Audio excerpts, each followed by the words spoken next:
সারা দেশ যখন ভাসছে ঈদ আর বৈশাখের আনন্দে, তখন বৃদ্ধা মা অনাহারে ঈদ উদযাপন করছেন মাদ্রাসার পরিত্যক্ত ভবনে। 1500 টাকা জোড়া হানে থেজু মোক একটা ঘর উঠা জগে উঠি গে আমি অতি থাকিম গে মুই তোর বাড়ি যামনি গে আমার বাড়ি যামনি গে আমি অতি ভিক করে ভাত খাম গে।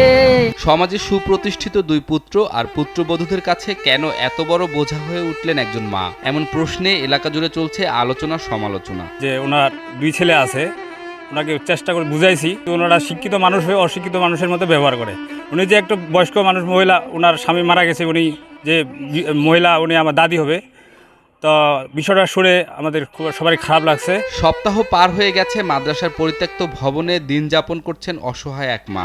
গ্রামবাসীদের কেউ দয়া পরবশত একটু একটু খাবার দিয়ে এলেও তা খেতে পারছেন না তিনি। বৃদ্ধ মহিলা, তার ছেলে, দুইটা ছেলে আছে, ওরা খাওয়ায় না, পড়ায় না, ওরা বাসা থেকে বাইর করে দিয়েছে। উনি এখন ওই মাদ্রাসায় থাকে আর কি, দেখাশোনার লোক নাই বর্তমানে।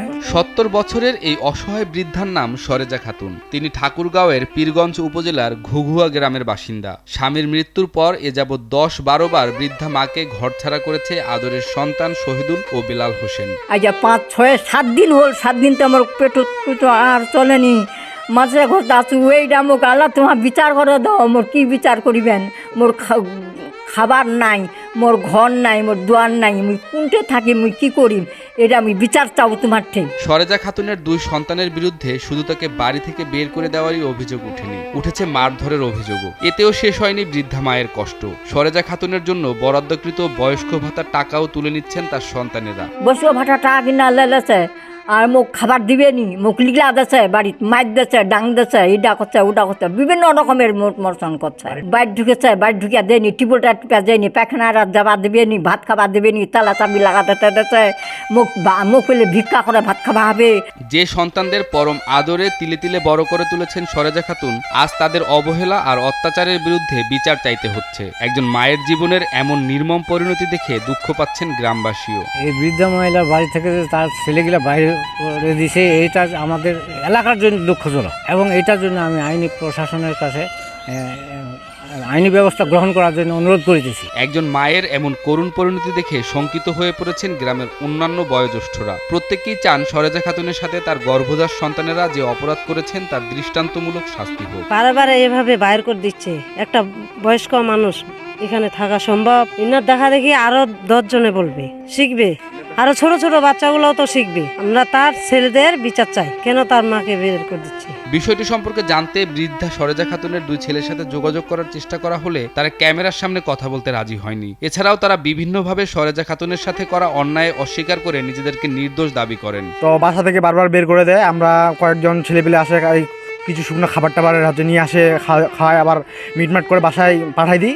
তবে এরকম করে অনেকবার হয়ে গেল। তো আমরা এটি আমাদের উপজেলা ইউনো স্যারের দৃষ্টি আকর্ষণ করব, আর আমাদের নেতৃবৃন্দের দৃষ্টি আকর্ষণ করবো যেন এই বিষয়টা আমাদের সুষ্ঠু বিচার এবং তদন্ত করে।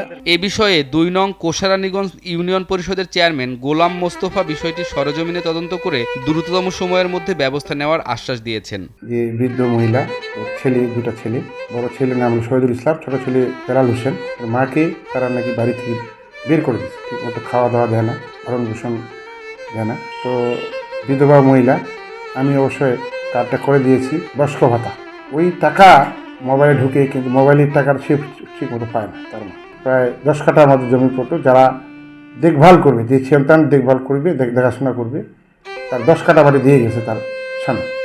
যে এই 10 কাঠা বাড়ি পাওয়ার পরেও তারা দেখাশোনা করে। তাদের স্ত্রীর কথা শুনে তার মাকে এই যে লাঞ্ছিত বা তারা ব্যবহার করতে, সেটা হলো দুঃখজনক।